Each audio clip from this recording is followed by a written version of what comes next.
जय जवाहर साथियों। उलगुलान जिंदाबाद। आज लाइव आने का मकसद है मेलघाट के विकास के बारे में।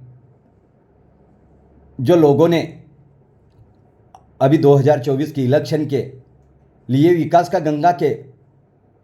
गंगा बहा रहा है, ऐसा न्यूज़ चैनल में आ रहा है। आज मैं बताना चाहता हूं मेरे दोस्तों, मेरे भाइयों, मेरे मेलघाट के युवा साथी एंड मेरे मेलघाट के जनता, मेरे आदिवासी जनता, आप लोगों को, सभी जनता को मैं अपील करना चाहता हूं। आज भारत स्वतंत्र होने में 75 वर्ष होने के बाद भी आज मेलघाट में सुविधा नहीं है। आज देखो, रंगबेली खामदा ढोकड़ा किनीखेड़ा, सलिता सुमिता राहू बीबा हेल्टा, जहाँ जहाँ पे कुटीदा, जहाँ जहाँ आदिवासी इलाका है, आज वहाँ की व्यवस्था देखो। 75 वर्ष होने के बाद भी आज भी उस गांव में बिजली नहीं है, उस गांव में रोड नहीं है, उस गांव में रोजगार नहीं है, उस गांव में बराबर शिक्षा नहीं है। आज शिक्षा के बारे में बताना चाहता, मेलघाट 0% में है। आज रोटी खेल पढ़ाई प्यार हर बच्चे का है अधिकार, लेकिन मेलघाट में अधिकार नहीं मिल रहा है। आज जितना गांव नहीं भाइयों, मेलघाट में उतना एनजीओ है। आज एनजीओ के माध्यम से करोड़ों अब्ज रुपए लेकर जा रहा है। और यहाँ का हमारे मेलघाट विधानसभा का प्रकल्प ऑफिस का अध्यक्ष मेलघाट का एमएलए रहता है। उसके सिग्नेचर के बिना कुछ भी काम नहीं होता है, लेकिन वहाँ से फंड कैसा जाता है, ये सबसे बड़ी दुखी की बात है। आज पढ़े लिखे डिग्री वाले बच्चे आज बहुत गंभीर समस्या में डिग्री प्राप्त करके कंपनियों में काम कर रहा है। आज नागपुर, मुंबई, पुणे, औरंगाबाद, सूरत, इंदौर, कहाँ कहाँ है हमारे आदिवासी डिग्री वाले बच्चे कंपनी में काम कर रहा है। कुछ दिन 2023 में ऐसे 3-4 युवा का मौत हुआ है, ऐसे कंपनी में काम करते करते। देखो, चौरे माल का घटना है, मोरगोड़ का घटना है। बहुत गंभीर स्थिति है भाइयों। आज इतने रोजगार के लिए करोड़ों अब्ज रुपए मेलघाट के लिए आते हैं, लेकिन कहाँ जाते हैं, इसका प्रश्न भाइयों, मेरे मेलघाट के जनता, आपको वोटिंग करने का अधिकार है तो बात करना, हिसाब लेने की भी अधिकार है, क्योंकि आप स्वतंत्र है।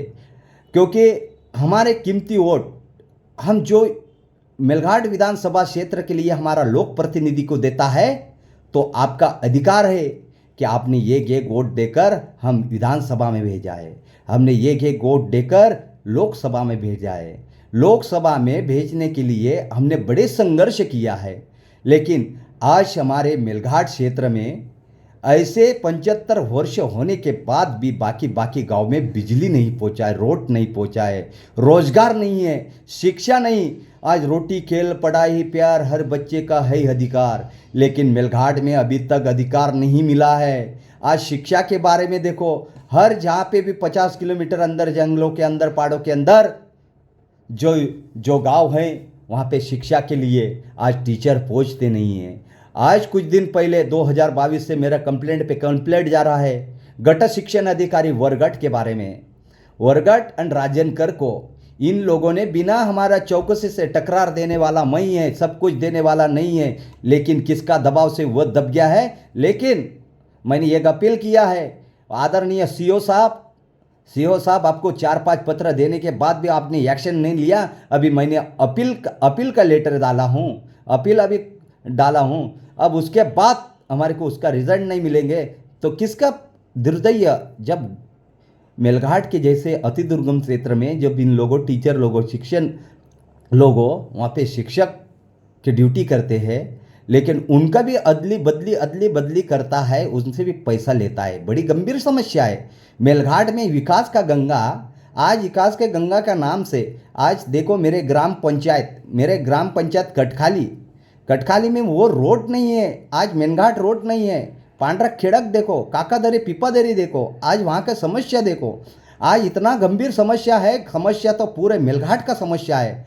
आज रोजगार के तलाश के लिए कम से कम 2 लाख लोगों अपने अकोला, मुंबई, कहाँ कहाँ चले गए। बच्चे बच्चे को लेकर वीट के भट्टी में काम कर रहे हैं। बड़े दुख की बात है, ये कंपनी नहीं ला सकता, ये एमएलए अन सांसद आए अन बड़े बड़े बातें, बड़े बड़े पेपर वाले। भाइयों, मैं आप लोगों से हाथ जोड़कर निवेदन करता हूँ, आप एक न्यूज़ ऐसा डालिए कि मेलघाट में आप लोगों का सम्मान करते मेरे पेपर वाले भाइयों। आप ऐसे न्यूज़ क्यों नहीं डालते? रोज़गार के समस्या का न्यूज़ क्यों नहीं डालते? क्योंकि बड़े दुख की बात है, आज मैं इस लाइव के माध्यम से बता रहा है, आज सच्चाई में सामने रहा है। जो सच्चाई उठाता ना, वो जेल के अंदर भी चले जाता है। सच्चाई की आवाज़ बुलंद करने के लिए जेल में भी जाना पड़ता है, लेकिन सच्चाई की जीत ही होता है। सच्चाई एक दिन सामने आता है, लेकिन आने वाला विधानसभा यानी लोकसभा में जो हमारे आवाज़ विधानसभा में जो उठाएंगे वो हमारा नेता, जो सांसद में हमारे आवाज़ उठाएंगे वो हमारा नेता।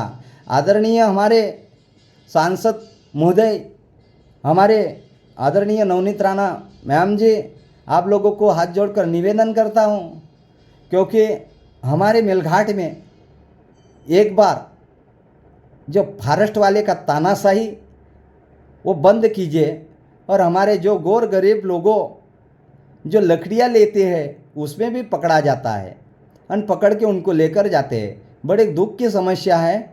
कभी कभी हम रात को यहाँ से गुजरते हैं तो कभी कभी हमारे को नाके में भी तकलीफ होते हैं, बाकी लोगों को नाके से नहीं निकलने देते थे। आज बड़ी गंभीर स्थिति है। आज घरकुल के मसला है। हमारे घरकुल मंजूर होता है, लेकिन रेतियों में पैसा जाता है। एक ट्रॉली का 5 से 6 हज़ार रुपये ब्रश देता है एक ट्रैक्टर का। बड़ी शर्म की बात है, बड़ी दुख की बात है। ये आवाज़ कौन उठाएंगे? एक गरीब को 1,20,000 का घरकुल मिलता है। एक गरीब को 1,20,000 का घरकुल मिलता है, और उसमें भी 25,000 से 30,000 रुपये रेतियों में जाता है। बड़ी दुख की बात है, इसमें भी नज़र डालना चाहिए। मेरे सभी युवा साथी मेलघाट के सभी जनता से एक ही कहना है कि मेलघाट में ग्राम सभा के माध्यम से आप लोगों को आपके सीमा के जो नदियाँ आता है वो नदियाँ का आप रेती निकल के लेकर जा सकता है। ये ग्राम सभा में बहुत बड़ा पावर है। ना लोकसभा ना विधानसभा, सबसे ऊंचा ग्राम सभा है। और सभी विधवा पेंशन हो, सभी पेंशन जो विधवा पेंशन, बुजुर्ग पेंशन, महात्मा गांधी, सभी आदिवासी पेंशन, जो बुजुर्ग लोगों को पेंशन चालू है ना, वो पेंशन के भी टाइम में पैसा नहीं आता। बाकी गांव में अभी तक पेंशन चालू नहीं है। मेरे एक ही सवाल है सभी जनता से, सभी अधिकारियों से, मेरे एक ही अधिकारी कर्मचारी से, हमारे मेलघाट के कितने भी गरीब है वो गरीबों का ध्यान रखें। उनका एमआरएस का पैसा टाइम में डालिए। आज एमआरएस के काम का पैसा 2-2, 3-3 महीने नहीं होता, इसीलिए हमारे लोगों प्लान करके बाहर जाता है। वहाँ पे अभी भी देखो, चौट्टा बाज़ार में हो, पुणे में हो, यहाँ पे कितना ईंट के भट्टी में काम कर रहा है, इसके कोई नज़र नहीं है। तो वोट का इधर ध्यान है लोगों का। लोगों तो भाषण दे के भाषण दे के हमारे लोगों को चूतिया बना रहा। भाइयों, ऐसे भाषण देने वाले को इस बार देख लेना, कोई नहीं है अपने साथ। ये समझ लेना, हमारे कीमती वोट अच्छे जगह गिरा तो गांव का विकास होता है, गलत जगह गिरा तो गांव का सत्यानाश होता है। ये समझ ले भाइयों। आ रहा है 2024, आ रहा इलेक्शन अभी 4-3 महीने के बाद। हमारे को लूटने वाले आ रहा है। आज अपने समस्या को लेकर हमने ये किया है, बड़ी गंभीर स्थिति है। आज भाइयों, मैं इतना बोलकर मेरा जनशब्द को विराम देता हूँ। विराम देने से पहले मैं एक बात बताना चाहता हूँ। आज मेलघाट में 1996 का कायदा पेशा लागू है। आज बड़ी दुख की बात है, पेशा लागू होने के बाद भी पेशा का अमल बजावनी ध्यान से नहीं हो पा रहा है। इसके लिए आंदोलन भी किया है हमारे मित्र गंगाराम जी जाम्बेकर, वहाँ के युवा साथी, जय आदिवासी युवा शक्ति की टीम, और मैं मेरे टीम के साथ अन गंगाराम जाम्बेकर के टीम के साथ अन विद्यार्थी के साथ आंदोलन हरिसाल में किया था। बड़ी समस्या बात वहाँ पे निर्माण हुआ। आज देखो कितनी गंभीर स्थिति वहाँ पे हर युवा के साथ, बहुत अच्छा नहीं हुआ। आज देखो यहाँ का नेता सक्षम होता तो अभी तक एफआईआर नहीं होता था। यहाँ का नेता ही सक्षम नहीं है भाइयों, मेरे युवा साथी। हमारा नेता ये रोक सकता था कि क्यों भाई उनके ऊपर एफआईआर कर रहा, लेकिन हमारा नेता को सत्ता का ये है घूर है। आने वाला 2024 में मैं बताना चाहता हूँ, आने वाली अभी 2024 में 2-3 महीने में इलेक्शन में इनका अपने अधिकार, वोट का अधिकार बता देना मेरा भाइयों, मेरे युवा साथी, मेरे मेलघाट के जनता। इसको हमारे को वोट कैसा देना है ये ध्यान दीजिए भाइयों। जो आवाज़ उठाएंगे उसके ऊपर एफआईआर करते हैं इन लोगों।